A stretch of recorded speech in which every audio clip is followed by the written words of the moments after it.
Eu quero mostrar para vocês um trecho de uma fala do deputado Edilásio Júnior, de uma reunião que teve ontem, lá com moradores da Península, que é considerada a área mais cara, mais nobre da ilha de São Luís. E há um projeto de instalação de um cais e parece que o pessoal da Península lá é contra. Agora, os argumentos utilizados pelo deputado Edilásio para defender a não instalação do cais é que eu queria que você fizesse um juízo de valor a respeito do que ele fala. Solta o vídeo aí, por favor. Isso virou uma coqueluche, um bebelô, um sonho de consumo para vários rodovicenses que saíram de outros bairros para vir para a Península por conta da qualidade de vida que passou a ter há pouco tempo. E isso trouxe academias, trouxe restaurantes, enfim, hoje vocês têm uma vida própria, que até ontem não tinha nenhuma padaria aqui. E hoje vocês não precisam sair daqui mais para nada, para entretenimento, para comer bem, beber bem, enfim. E vai trazer algo para cá, como bem o doutor Fernando falou, na imagem é muito bacana, muito bonito. Se fosse aquilo ali, ia ser muito bacana que cada um podia ter sua lancha, podia ter seu barco, seria já algo a mais para agregar a Península da Ponta da Areia. Mas que de fato, o que vai trazer, e o público que vai vir para cá, é o público que não tem nada a ver com vocês, que não tem nada a ver com a gente, e sem desmerecer, que não entendam mal. Mas o que vai vir para cá é o público C. Não adianta falar de turismo, que não tem turista. Basta ver ali no Portinho. Quantos turistas vão por dia para Alcântara e voltam? Vai se tornar, na verdade, esse cais, uma alternativa para a Baixada Maranhense. Por exemplo, a babá do meu filho é de São Bento. Quando ela vai para São Bento, ela pega a van, vai pro terminal lá do Cujupe, lá do Ponto da Madeira, para ir para o Cujupe, lá para o ferryboat. Lá pega a outra van e vai para São Bento.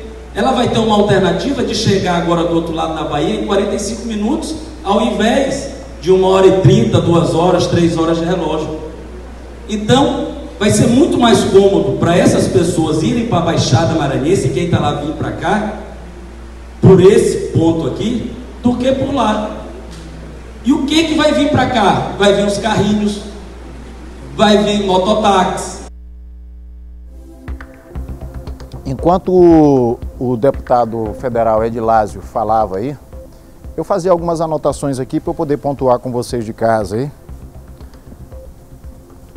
E nas imagens ali onde o deputado federal Edilásio aparece, tem do lado dele também o deputado Adriano Sarney.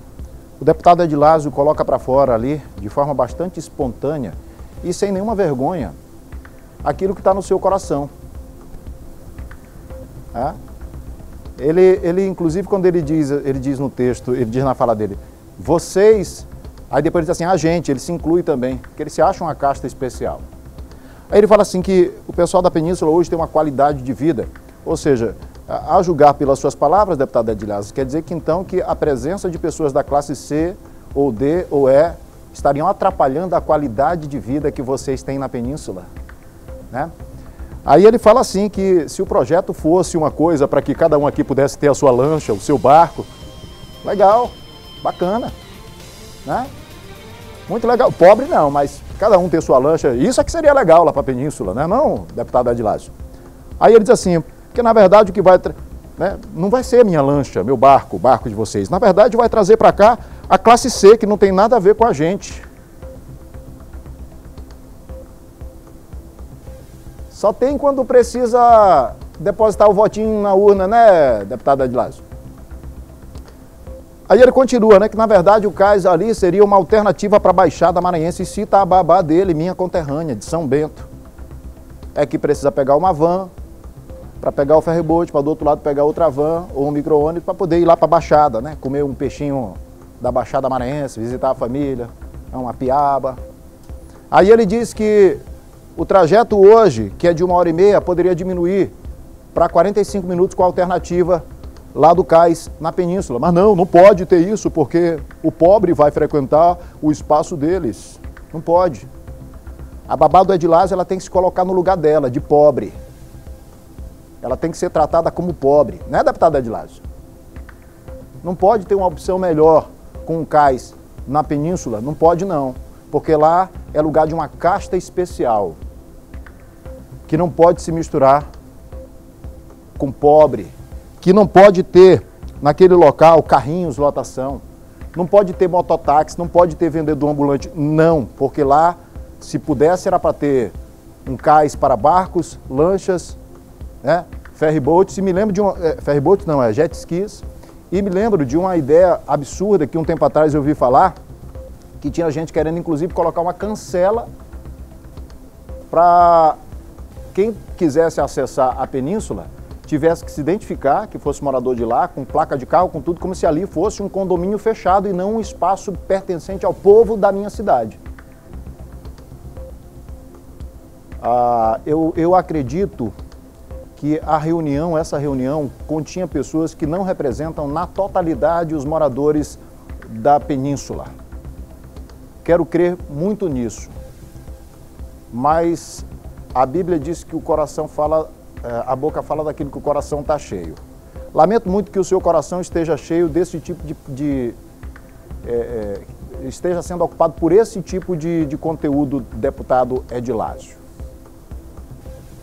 Nós entramos em contato com a assessoria do deputado Edilásio, mas a assessoria disse que era para que a gente entrasse em contato, na verdade o Adriano Sarney. A gente entrou em contato com a assessoria do deputado Adriano Sarney, que disse que o assunto deveria ser tratado diretamente com ele. Nós estamos tentando o contato diretamente com ele. Já o deputado Edilásio, qual foi a resposta, Fernanda? A gente pedimos por meio do e-mail dele na Câmara Federal, nós pedimos uma nota, nós pedimos que ele se manifestasse a respeito desse assunto e estamos ainda aguardando. E no papel do bom jornalismo, assim que ele se manifestar, nós vamos trazer esse assunto aqui. PG, tu não pode ir para a Península, PG, tu é classe C para frente, viu? Quem dirige carrinho, quem dirige mototáxi, quem é ambulante, tem que ficar longe do rico. Tá? Vai de Uber. Mas depende do carro de Uber que tu pedir. Se tu pedir UberX, tu não pode entrar na Península, não. Lá pertinho de Edilásio, tu não pode entrar com o UberX, não. Porque o UberX, sabe o que é? É Onix, é Classic, é Fiat Argo. Tu tem que ir no mínimo de Uber Select pra cima, parceiro. Uber Black. Como era o nome daquele personagem que dizia assim na televisão? Eu tenho horror a pobre! Era o Caco Antibes, era? Caco Antibes. Mas tinha um outro personagem também mais antigo ainda, né? Chico Anísio, tinha um personagem do Chico Anísio também, que tinha horror a pobre, né? Era o Justo Veríssimo. Justo Veríssimo, né? É o Edilásio Veríssimo agora. Olha, a Agência de Mobilidade Urbana e Serviços Públicos, a MOB, está convocando operadores de vans para regularização. O cadastramento é obrigatório e pela portaria fica aberta até o dia 26 de abril, sem prorrogação. Aqui no estúdio, o presidente da MOB, Laurence Belo, já tinha anunciado desde o início do programa. Vem para cá, Laurence. Seja bem-vindo mais uma vez. Prazer, Laurence. Tudo bem? Olha, eu quero só dizer o seguinte, Laurence, até porque não gosto de colocar as pessoas em situação vexatória no programa, nem de constrangimento nenhum. Esse assunto do vídeo do deputado Edilásio, ele não estava previsto em razão da sua entrevista, não. A edição já estava completa e eu trouxe esse vídeo já quando a edição, inclusive, já estava fechada. É só para você entender que eu não coloquei isso como uma forma de te colocar em nenhuma saia justa aqui, não, mas não posso deixar de perguntar. Tá? O que você acha dessa situação para a gente começar? Porque aí depois eu vou para o assunto para o qual você estava convidado a falar. Uma situação dessa aí não existe, né, Laurence? O cais que vai servir ao povo, que vai dar mobilidade, que vai dar, inclusive, na fala do próprio deputado, ele diz, uma opção para quem vai para a Baixada, para diminuir o tempo. Então, a gente não pode ter esse tipo de pensamento segregador. Boa tarde. Boa tarde, Gesael. Uma honra vir aqui no Hora D, conversar aqui com os cidadãos do estado do Maranhão através aqui da TV Difusora. É realmente uma declaração que nos traz tristeza, né? O deputado Edilásio é um homem público, é um deputado federal.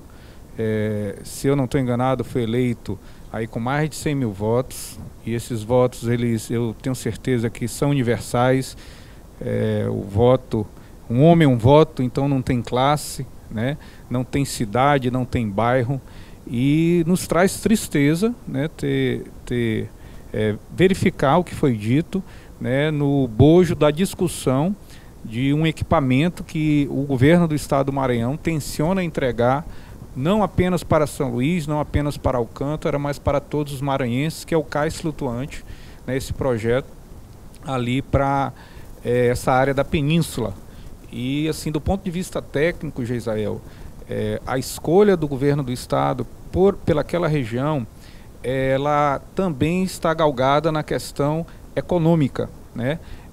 Porque estudos demonstraram que a dragagem que terá que ser realizada, né, para a instalação do cais flutuante, ela vai ser muito menor naquele perímetro do que em qualquer outro perímetro que já foi sugerido, né? E dessa forma o governo do estado do Maranhão poder entregar esse equipamento que vai possibilitar única e exclusivamente a solução para essa ida, né, entre São Luís e Alcântara, pessoas que residem na Baixada, pessoas que residem em São Luís e precisam se deslocar nesse trecho tanto para trabalho quanto para turismo.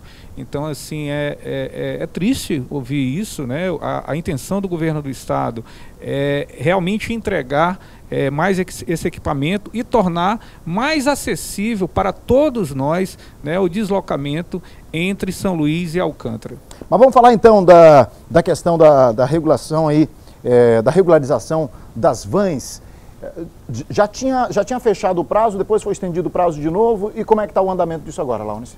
Então, falando aqui, né, do eixo do transporte alternativo, a Agência de Mobilidade Urbana e Serviços Públicos, ela tem como uma das suas atividades principais a gestão do transporte intermunicipal de passageiros, e essa gestão ela passa tanto pelo eixo do transporte alternativo, pelo eixo do transporte regular, aquele ônibus que sai do terminal rodoviário de São Luís para qualquer cidade no estado do Maranhão, passa pelo eixo do ferryboat, né, aí servindo a população da Baixada Maranhense, e passa também pelo desenvolvimento de políticas públicas, passa pelo semiurbano, mas passa também pelo eixo do desenvolvimento de políticas públicas.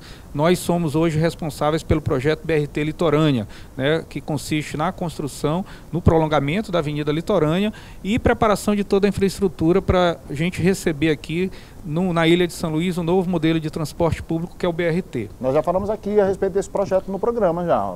Exatamente. E estamos à disposição para qualquer dúvida, né?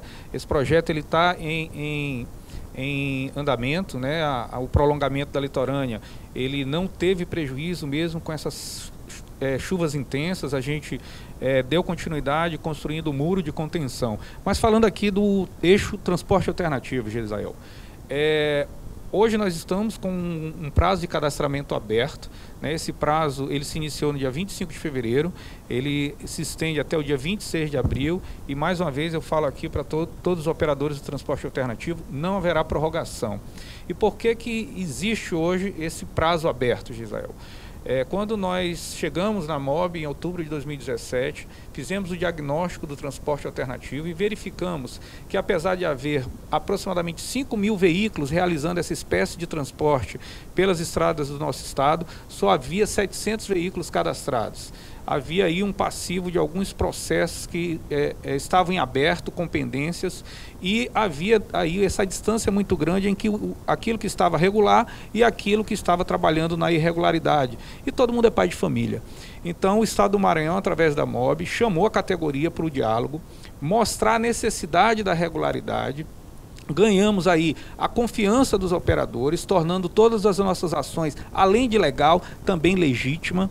E nesse contexto de construção mesmo a quatro mãos, governo do estado do Maranhão, sindicatos, cooperativas, operadores, sempre com foco no nosso usuário, ficou claro, tanto para o governo do estado quanto para a categoria, que era preciso que ocorresse uma fiscalização mais efetiva a garantir a segurança dos nossos passageiros e demonstrando aí o respeito que o governo do estado tem para com a categoria dos operadores do transporte alternativo. Então, realizamos essa caminhada. Hoje nós já estamos com 1.200 veículos cadastrados e a nossa intenção é caminhar para nós nos aproximarmos de um número que seja necessário para o transporte alternativo do Maranhão, que é entre 3.000 a 3.500 veículos. Nesse mesmo contexto, nós buscamos aí plotar as vans que já estavam regulares perante a MOB, e a gente conseguiu uma identidade visual a permitir que o Geisael, que o Lawrence, que qualquer maranhense que precise utilizar o transporte alternativo, ele tenha muito claramente qual é a van que está regular perante a MOB. Isso é uma segurança que o passageiro vai ter de que aquele condutor preencheu todos os requisitos, tem a CNH para transportar passageiros, que o veículo está nas condições de segurança adequadas para realizar esse transporte e diminuir a ocorrência de qualquer acidente, evitando dessa forma tragédias. Eu costumo dizer que a gente, enquanto Estado, e eu falo aqui de maneira mais abrangente, né, a gente não consegue acompanhar a mesma velocidade as mudanças que acontecem na sociedade. Então, alguns serviços eles vão surgindo e eles vão ficando sem regularização, sem regulamentação, aí depois a gente tem que correr atrás para fazer isso, né? Cito aqui, inclusive, por exemplo, uma lei de autoria do vereador Samarques, em âmbito municipal, de regulamentação dos food trucks, né? É uma coisa que já existia e tal, agora eles vão ter o primeiro passo para a regulamentação. Mas dentro do transporte, na capital, nós temos um serviço, Lawrence, que são os carrinhos de lotação. Então, assim, se discute muito esses carrinhos ultimamente, e é uma coisa que não tem mais volta. Virou uma alternativa, especialmente o pessoal da área Itaquibacanga, virou uma alternativa, não tem mais volta. Vocês têm algum encaminhamento nesse sentido, tem alguma ideia nesse sentido de conseguir melhorar essa prestação de serviço, tanto do ponto de vista de quem presta, como do ponto de vista de quem utiliza? Então, Geisael, o que é o carrinho? O carrinho, conforme você destacou agora há pouco, é o Uber da pessoa mais pobre. Boa. É verdade. É verdade, é verdade. Quem consegue ter um smartphone, quem consegue ter um cartão de crédito, ele entra aí no mundo do Uber, no mundo, né, dos serviços de transporte individual, em que a gente tem acesso a esse serviço através de aplicativos. Quem é mais pobre, às vezes ele não consegue comprar um smartphone. Quem é mais pobre, às vezes não tem cartão de crédito. E o carrinho, ele realiza esse transporte de forma comunitária, ele não é individualizado. Então o que é o carrinho, se a gente for pegar por esse aspecto? É o Uber de quem é mais pobre. Então, assim, partindo desse pressuposto, Geisael, o nosso posicionamento é que sim, nós temos que verificar as condições para a gente estabelecer um caminho e buscar a regularidade de toda pessoa que quer exercer uma atividade profissional. Eu acho que isso é amplo, não se refere apenas aos carrinhos. Mas nós temos também muito pé no chão, trabalhamos com transparência e eu acho que, até por conta disso, temos hoje essa aproximação com o eixo do transporte alternativo. Hoje, o que a legislação diz? A legislação diz que no âmbito do transporte intermunicipal, o veículo que é utilizado para o transporte do carrinho, ele não pode ser utilizado para o transporte intermunicipal. Como eu te disse, eu tenho hoje na legislação essa possibilidade para van e para o micro-ônibus. E eu tinha um diagnóstico, quando nós chegamos na MOB, de que havia uma diferença muito grande entre o que existia de fato e o que existia regular. Então a gente está fazendo um trabalho de base, que é o quê? Primeiro, ganhamos a confiança dos operadores através de um trabalho sério, convidamos essa pessoa a se regularizar e hoje o eixo do transporte alternativo exige uma fiscalização intensa, que vai retornar logo que se encerre o prazo de 26 de abril, que é o prazo do novo cadastramento. Então, eu acho que esse mesmo raciocínio ele tem que vir e ser aplicado para o carrinho. Tem que haver a sensibilidade do nosso legislador, tem que verificar sempre o foco da segurança para que a gente não coloque o nosso usuário em qualquer situação de risco. E a sugestão, né, que nós deixamos aqui no seu programa para ser pensada, analisada, tanto pelo usuário quanto pelo legislador, é que a gente possa evoluir a questão do carrinho, não para o transporte intermunicipal, onde tem uma maior distância, mas para o transporte semiurbano de passageiros. Desde que haja cadastramento, haja controle quanto ao número de pessoas que vão exercer essa atividade, né? Haja controle quanto a itinerário, para que cada pessoa ela trabalhe mais ou menos em determinado perímetro e dessa forma a gente garanta um equilíbrio, não apenas para o eixo do carrinho, para o eixo do transporte alternativo, mas para o eixo do transporte regular. Qual é um dos princípios da mobilidade urbana? É que a gente desenvolva e oferte para a sociedade um transporte coletivo de qualidade, porque eu vou ter menos veículos nas ruas e dessa forma eu vou conseguir transportar todo mundo com mais qualidade de vida com relação à mobilidade urbana. Quero agradecer a presença do Lawrence Mello, aqui mais uma vez conosco, presidente da Agência de Mobilidade Urbana, a MOB. Tem diversos assuntos que a gente pode aproveitar para convidar, para vir tratar desses outros assuntos em algum outro momento aqui no programa. Hoje é porque não vai mais dar tempo, mas eu agradeço mais uma vez a presença do Laurence, viu, Laurence? Seja bem-vindo sempre aqui no programa. Gesael, eu que agradeço tanto o seu convite quanto do Sistema Difusora, e na condição de servidor público estamos sempre à disposição para qualquer esclarecimento para a sociedade. Muito obrigado.